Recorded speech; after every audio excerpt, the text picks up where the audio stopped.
Sejam todos bem-vindos ao canal TV CEAH. Antes de iniciarmos o estudo de hoje, clique em gostei, se inscreva no canal e compartilhe para ajudar a divulgar os seus conteúdos. Hoje nós vamos estudar sobre as provas da riqueza e da miséria das perguntas 814 a 816. E na pergunta 814, por que Deus a uns concedeu as riquezas e o poder e a outros a miséria? Por que essa diferença, essa disparidade na sociedade humana? E eles respondem, para experimentá-los de modos diferentes. Além disso, como sabeis, essas provas foram escolhidas pelos próprios espíritos, que nelas, entretanto, sucumbem com frequência.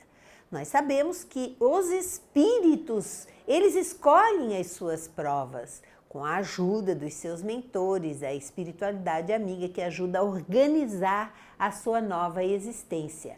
Mas são provas, são testes e normalmente pedem testes naquilo em que eles falharam.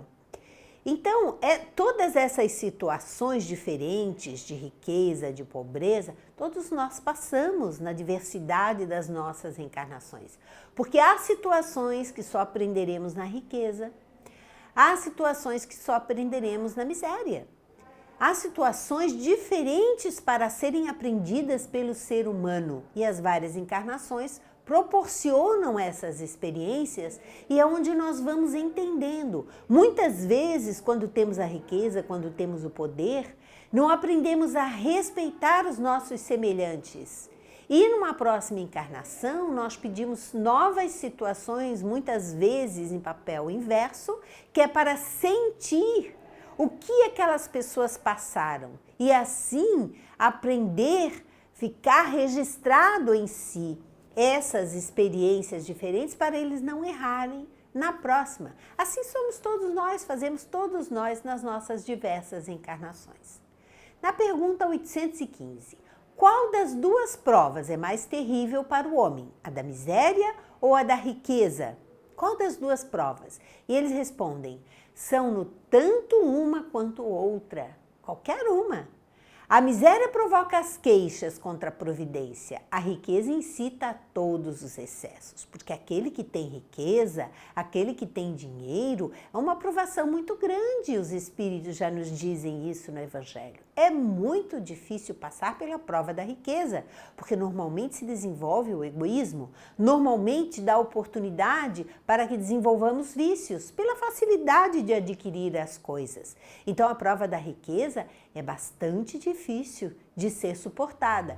Mas a da miséria também o é, porque muitas vezes a pessoa passa por determinadas situações se queixando de Deus, se queixando da sociedade, revoltados contra o mundo.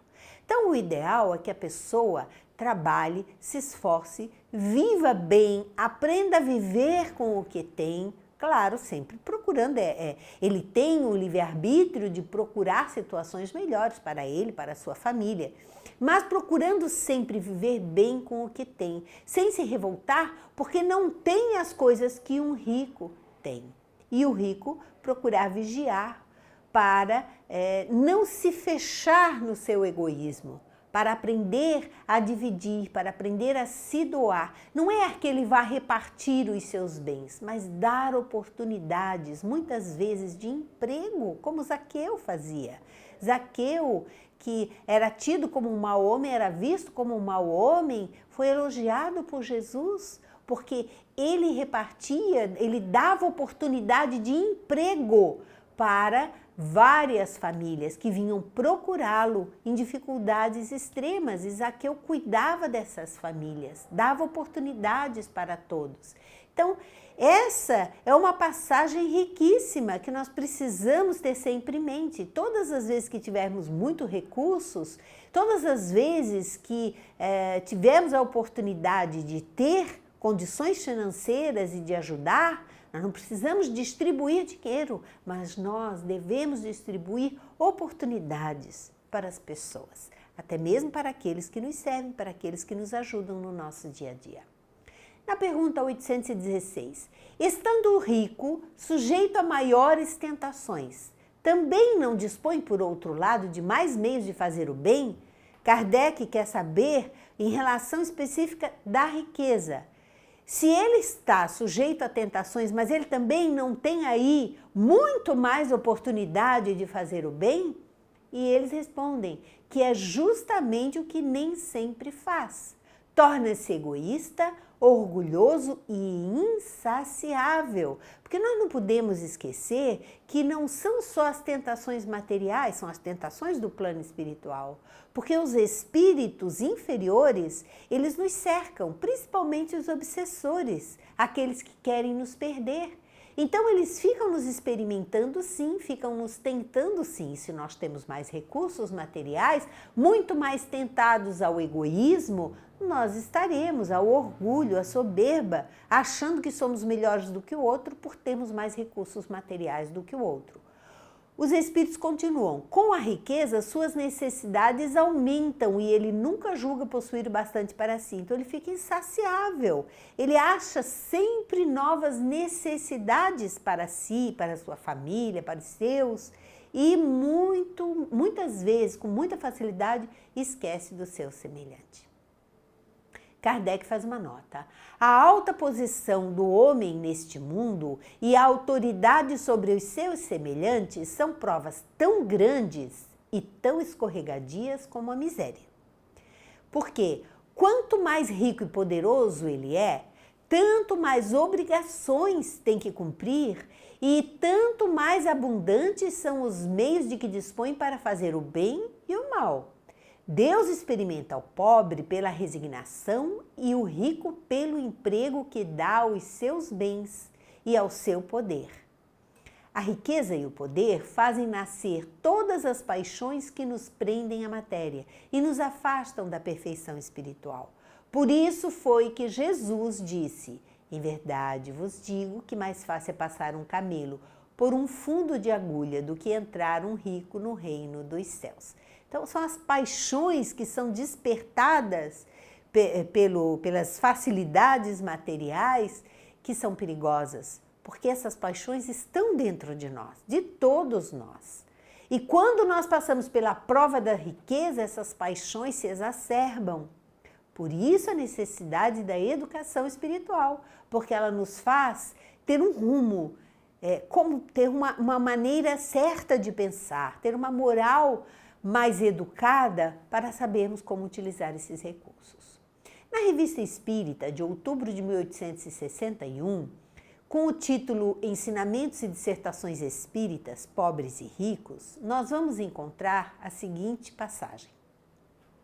O ciúme é o companheiro do orgulho e da inveja. Ele vos leva a desejar tudo quanto os outros possuem. Sem perceberdes que, invejando sua posição, estareis pedindo que vos deem de presente uma víbora que aqueceríeis em vosso seio. É muito comum a inveja das pessoas que não têm para com aqueles que têm determinados recursos, sejam recursos materiais ou até mesmo recursos espirituais. A pessoa que tem inveja, ela está querendo o que o outro tem, mas não percebe que aquilo que o outro tem, muitas vezes é uma víbora disfarçada, quer dizer, o outro está passando pelas experiências, pelas provas que ele precisa passar. E que muitas vezes nós não teríamos condições de passar por aquela prova. Então é melhor para nós que estejamos no lugar onde estamos passando pelas provas que estamos e não ficar desejando a posição e a situação dos outros, porque essas posições, essas situações também são dolorosas, coisas que nós muitas vezes não percebemos. E eles continuam, sempre tendes inveja e ciúme dos ricos. Vossa ambição e vosso egoísmo vos levam a ter sede de ouro alheio. Dizeis, se eu fosse rico, faria dos meus bens um uso bem diverso do que vejo fazer em fulano e cicrano. E sabeis se tendo esse ouro não farias um uso pior ainda? É aquela desculpa, né? Ah não, se eu ganhar na loteria eu vou ser muito bom, fazer muita coisa boa. Quer dizer, quando nós queremos ser bons, a situação vem. Aliás, todas as casas espíritas, todas as casas de trabalho em benefício da comunidade, geralmente são feitas por pessoas pobres, sem recursos, que vão a duras penas amealhando, com a ajuda alheia, as condições para construir. Então, quem quer fazer o bem, faz. E não é uma desculpa, porque a nossa inferioridade é tanta que se nós tivéssemos realmente, ganhássemos realmente muitos recursos de uma vez só, nós normalmente nos deixaríamos levar pelas nossas leviandades. E eles continuam: a isso respondeis: aquele que está ao abrigo das necessidades diárias da vida tem sofrimentos muito pequenos comparados com os meus. Que sabeis de tal coisa? Aquele que diz assim: não, mas eu sofro muito, eu sofro mais do que o outro, o sofrimento do outro é pequenininho. Eles perguntam: que sabeis de tal coisa? Aprendei que o rico é apenas um intendente de Deus. Se ele fizer mau uso da sua fortuna, ser-lhe-ão pedidas contas severas. Aquele que tem muito e que faz mau uso das suas fortunas, ele vai ter que pagar uma conta muito grande. Essa fortuna que Deus lhe dá e da qual se aproveita na terra é a sua punição, a sua prova, a sua expiação. Quantos tormentos se causa o rico para conservar esse ouro a que tanto se apega? Aquele que não tem paz na sua existência porque não sabe o que fazer com tantos recursos e tem medo de ser roubado. Quando chega a sua última hora, a hora de prestar contas, e compreende nessa hora suprema que lhe revela quase sempre toda a conduta que deveria ter tido, como treme, como tem medo, é que começa a compreender que falhou em sua missão, que foi um mandatário infiel e que suas contas vão ser vasculhadas, quer dizer, suas contas espirituais, né, daquilo que ele realmente devia ter feito. Ao contrário, os pobres trabalhadores que sofreram durante a vida toda, ligados à bigorna e à charrua, veem chegar à morte essa libertação de todos os males, com reconhecimento, sobretudo, se suportaram a miséria com resignação e sem murmurar. Essa é uma mensagem, um trecho da mensagem do Espírito Protetor do Médium, que vale a pena ser lida completa. Então, nesse momento em que o espírito está se despreendendo, é que ele vai olhar para trás e ver: por que eu roubei? Por que eu fiz isto tudo? Porque percebe que o poder não está na vida material. E aí ele vai começar a refletir, e ele tem medo, e tem razão de ter medo, porque as contas serão cobradas e o juízo divino é muito severo. Ou seja, o juízo que está na nossa consciência é muito severo. Provavelmente vai passar reencarnações até pagar aquilo que devia, aquilo que causou de mal, de estrago a uma sociedade. E aquele que suportou a prova, muitas vezes, do trabalho árduo para sustentar uma família, sem ter muitas condições, este que sofreu, que penou, mas com resignação, com paciência, com bondade em seu coração, sem indignar-se ou sem desejar mal àqueles que tinham muitos recursos ou mais recursos do que ele, sem invejar o que o outro tinha, esse, na hora do desencarne, vai estar com a sua missão cumprida e vai se sentir muito melhor espiritualmente, suas condições vão ser muito melhores daquele que era rico. Assim, nós encerramos mais um módulo do Livro dos Espíritos. Muito obrigada e até o próximo encontro.